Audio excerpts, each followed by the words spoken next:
கொடுக்குறாங்க. அது கட்டுப்படி ஆகாது. இப்படியே இருந்ததுன்னா பிற்காலத்தில் நம்மளுக்கு எதுவுமே இல்லாமல் போயிடும் அப்படின்ட்டு ஒரு ஐடியா பண்ணுறாரு. எப்படின்னா இவங்க எக்ஸ்ட்ரா கேட்டால் காசு தர மாட்டாங்க. அதனால் பார்த்திங்கன்னா என்ன ஐடியா பண்ணுறாருன்னா, கடையில் போய் காய்கறி வாங்குறது.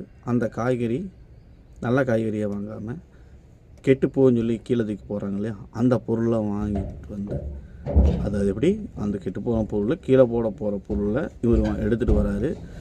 அதிகமாக லைட்டாக கொஞ்சம், அதாவது 100 ரூபாவுக்கு ஒரு பொருள் வருதா, 20 ரூபா 30 ரூபாய்க்கு அந்த பொருள் வாங்கினா அதோட தரம் எந்த அளவுக்கு இருக்குது அந்த தரத்தை வாங்கிட்டு வராரு.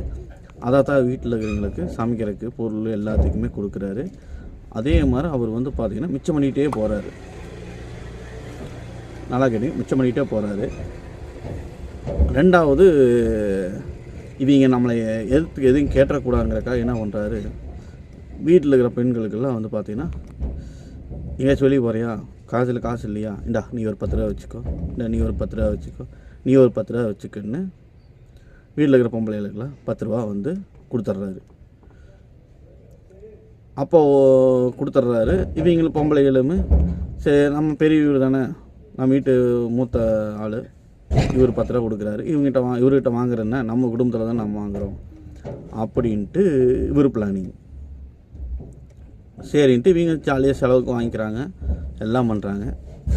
ஏன்னா இந்த பொம்பளைகளுக்கே தெரியாமல் வீட்டு ஆம்பளைங்கிட்ட வாங்குகிற காசில் எவ்வளோ மிச்சம் பண்ணி அவரு என்ஜாய்மெண்ட் பண்ணி நல்லா இருக்கிறாரு. அது இல்லாமல் வீட்டுக்கு செலவுக்கு பத்தலை, அதுக்கு பத்தலை, இதுக்கு பத்தலைன்னு எக்ஸ்ட்ரா காசு அவங்ககிட்ட வாங்கிக்கிறது. 1000 ரூபா வாங்குற இடத்துல 1300 1400 ஒரு ஆள் டெஸ்ட்டாக வாங்கி அதையும் சேஃப்டி பண்ணி அவர் ஃப்யூச்சருக்கு என்ன வேணுமோ எல்லாமே சேஃப்டி பண்ணிடுறது.